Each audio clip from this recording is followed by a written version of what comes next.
IMF اور پاکستان کے درمیان سٹینڈ بائی معاہدے کی آخری قسط کے حوالے سے اچھی خبر موصول ہوئی ہے۔ مذاکرات کامیاب ہو گئے ہیں، جس کے بعد فوری طور پر پاکستان کو $1.1 ارب کی قسط مل جائے گی۔ قسط کی منظوری آج IMF ایگزیکٹو بورڈ اجلاس کے دوران دی گئی ہے۔ منظوری کے بعد اب امید کی جا رہی ہے کہ طویل مدتی IMF پروگرام کے لیے مذاکرات جلد شروع ہو جائیں گے۔ یہ خبر ایسے وقت میں سامنے آئی ہے کہ جب گزشتہ روز ہی IMF MD اور وزیر اعظم شہباز شریف کے درمیان ملاقات ہوئی، جس کے بعد امید کی جا رہی تھی کہ IMF کے آج ہونے والے ایگزیکٹو بورڈ اجلاس میں $1.1 ارب کی قسط کا حتمی فیصلہ ہو جائے گا۔ اسی طرح وزیر اعظم شہباز شریف کی سعودی عرب کے وزیر سرمایہ کاری، وزیر خزانہ اور وزیر صنعت سے الگ الگ ملاقاتیں ہوئیں، جبکہ سعودی وزیر سرمایہ کاری نے شہباز شریف کو پرائم منسٹر آف ایکشن قرار دیا ہے۔ مگر آج ریاض میں ہی ہونے والے ورلڈ اکنامک فورم اجلاس کے دوران ملکی معیشت کی ایک ایسی تصویر پیش کی گئی کہ جس میں کچھ بھی ٹھیک نہیں کا اعتراف تھا۔ انہوں نے کہا کہ پاور سیکٹر کی حالت بہت زیادہ خراب ہے اور قرضوں کے جال میں پھنسے ہوئے ہیں۔ Power sector is in shambles. I'm being very honest with you. Power theft in a massive fashion and elitist culture, doles out and handout being given to those who don't deserve it. Our revenue sector in tatters. What we receive annually, we lose at least 4 times that amount through leakages. And unless we plug these loopholes, we'll never be able to recover from these devastating impacts out of actions of our own, nobody else's. Let me be very clear. And then there is also a problem of inflation and debt trap. I call it death trap. Shahbaz شریف نے مزید کہا کہ ہمیں اپنے پاؤں پر کھڑے ہونے کی ضرورت ہے، ہمیں اپنی برآمدات بڑھانی ہے، ہمارے پاس گیس ہے مگر وہ بھی کم ہو رہی ہے۔ We are now going for massive reforms, deep-rooted structural reforms. It'll hit me as Prime Minister. Obviously, I have to provide leadership by example, ladies and gentlemen. Without that, nothing will happen. And then, of course, we have to go for austerity.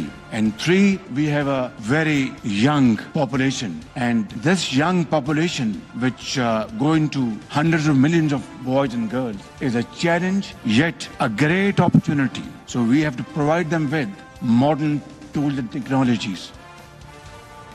ایک طرف وزیر اعظم مشکل فیصلوں اور reforms کی بات کر رہے ہیں، کفایت شاعری کی بات کر رہے ہیں، لیکن دوسری جانب توقعات، پیشن گوئیوں اور روئٹرز سروے کے عین مطابق مسلسل 7ویں زرعی پالیسی کمیٹی اجلاس میں شرح سود کو 22% کی سطح پر برقرار رکھنے کی منظوری دے دی گئی ہے۔ اور آج ہی اسٹیٹ بینک کی مانیٹری پالیسی کمیٹی نے اپنے بیان میں یہ کہا ہے کہ اہم مثبت حقیقی شرح سود کے ساتھ موجودہ مانیٹری پالیسی کا تسلسل ضروری ہے تاکہ ستمبر 2025 تک مہنگائی کی شرح کو 5 سے 7% کے ہدف تک کم کیا جائے۔ اعلامیے میں کہا گیا ہے کہ معاشی استحکام کے اقدامات، مہنگائی اور بیرونی پوزیشن دونوں میں خاطر خواہ بہتری آئی ہے۔ اسٹیٹ بینک اعلامیے میں مزید کہا گیا ہے کہ معاشی سرگرمیاں معتدل رفتار سے بحال ہو رہی ہیں، شعبہ زراعت میں مضبوط بحالی ہوئی ہے، مارچ 2024 میں جاری کھاتے سرپلس ریکارڈ کیے گئے۔ مانیٹری پالیسی دستاویز میں مزید کہا گیا ہے کہ قرضوں کی واپسی، ڈالر کی آمد میں کمی کے باوجود اسٹیٹ بینک کے زر مبادلہ کے ذخائر کو مستحکم کرنے میں مدد ملی۔ اپریل 2024 میں صارفین کی مہنگائی کی توقعات تھوڑی بڑھی، جبکہ عالمی خام تیل قیمتوں اور اجناس کی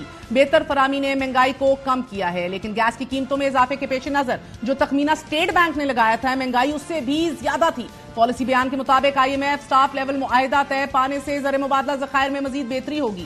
رواں مالی سال کی پہلی سہ ماہی میں معتدل معاشی نمو کمیٹی کی توقعات کے مطابق رہی، ساتھ ہی کور انفلیشن 18.1% سے کم ہو کر 15.7% کی شرح پر آ چکی ہے۔ شرح سود کو برقرار رکھنے کے حوالے سے ماہرین کا کہنا تھا کہ جب تک نئے IMF پروگرام کے لیے مذاکرات کامیاب نہیں ہو جاتے اس وقت تک شرح سود میں کمی کے کوئی چانسز نہیں ہیں۔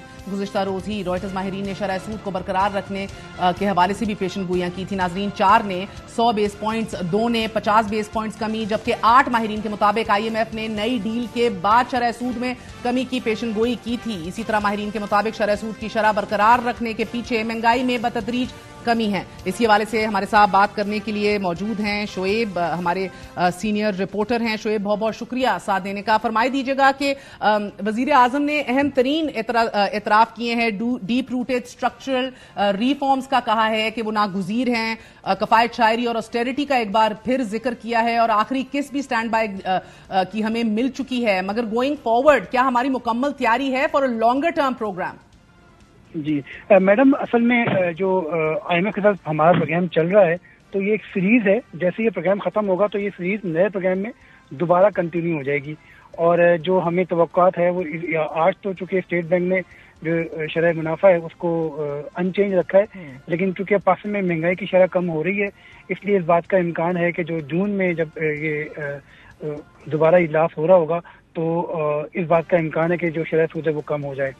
ساتھ ساتھ چونکہ انویسٹمنٹ کے اوپر بڑا فوکس کیا جا رہا ہے اور نئے نئے ایونیوز جو ہیں ان پر بات چیت کی جا رہی ہے. جو پرائم منسٹر کا دورہ سعودی عرب ہے اس میں ہم نے بہت ساری چیزیں جو ہیں وہ ڈسکس ہو رہی ہیں، جس میں ایویشن کے اندر جو ہماری بلو اکانومی ہے اس کے اندر انویسٹمنٹ کی بات چیت ہو رہی ہے، داسو ڈیم کے سے متعلق جو ہے. مگر شعیب 4.2 ارب انجیکٹ ہوئے ہیں مارکیٹ کرنٹ فسکل ایئر میں، یہ تو ڈار صاحب کی پالیسی ہے یا نہیں؟ How can we move forward with this?